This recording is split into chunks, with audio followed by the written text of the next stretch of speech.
जय श्री कृष्णा मित्रों, राधे राधे। मैं शिव महिमा रसोई से बोल रही हूँ। आज निर्जला एकादशी व्रत है, बिना जल के रहने वाला सबसे उत्तम और पुण्यदायक व्रत। आज की कथा सुनने से 100 एकादशी व्रत का फल मिलता है, घर में सुख शांति आती है। तो कथा सुनने से पहले आप सब कमेंट बॉक्स में जय श्री कृष्णा अवश्य लिखिए। ज्येष्ठ सुदी एकादशी को निर्जला एकादशी कहते हैं। इस व्रत में जल नहीं पिया जाता है, इसलिए इसे निर्जला एकादशी कहते हैं। यदि बिना खाए नहीं रहा जाए तो फलाहार लेकर व्रत करें। यह वर्ष भर की सब एकादशियों में सर्वोत्तम मानी जाती है। भक्तों, एकादशी की कथा इस प्रकार है। कथा एक समय की बात है। भीमसेन से व्यास जी ने कहा कि हे भगवान, युधिष्ठिर, अर्जुन, नकुल, सहदेव, कुंती तथा द्रौपदी सभी एकादशी के दिन उपवास करते हैं तथा मुझसे भी यह कार्य करने को कहते हैं। तो मैं कहता हूँ कि मैं भूख बर्दाश्त नहीं कर सकता। मैं दान देकर तथा वासुदेव भगवान की अर्चना करके उन्हें प्रसन्न कर लूँगा। बिना व्रत किए जिस तरह हो सके मुझे एकादशी व्रत का फल बताइए।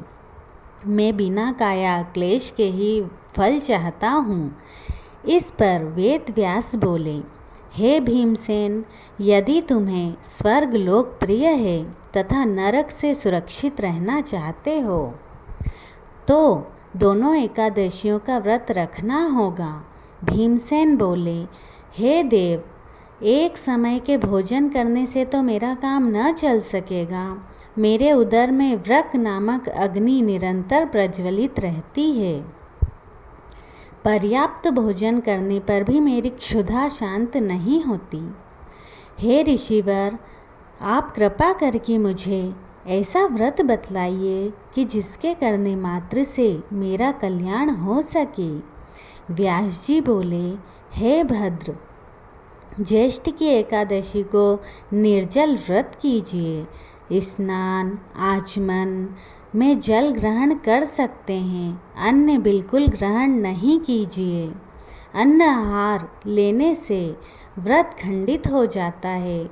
तुम भी जीवन पर्यंत इस व्रत का पालन करो, इससे तुम्हारे पूर्वकृत एकादशियों के अन्न खाने का पाप समूल विनष्ट हो जाएगा। इस दिन ओम नमो भगवते वासुदेवाय मंत्र का उच्चारण करना चाहिए एवं गोदान करना चाहिए। व्यासाज्ञानुसार भीमसेन ने बड़े साहस के साथ निर्जला का व्रत किया, जिसके परिणाम स्वरूप प्रातः होते होते संज्ञाहीन हो गए। तब पांडवों ने गंगा जल, तुलसी, चरणामृत प्रसाद देकर उनकी मूर्छा दूर की।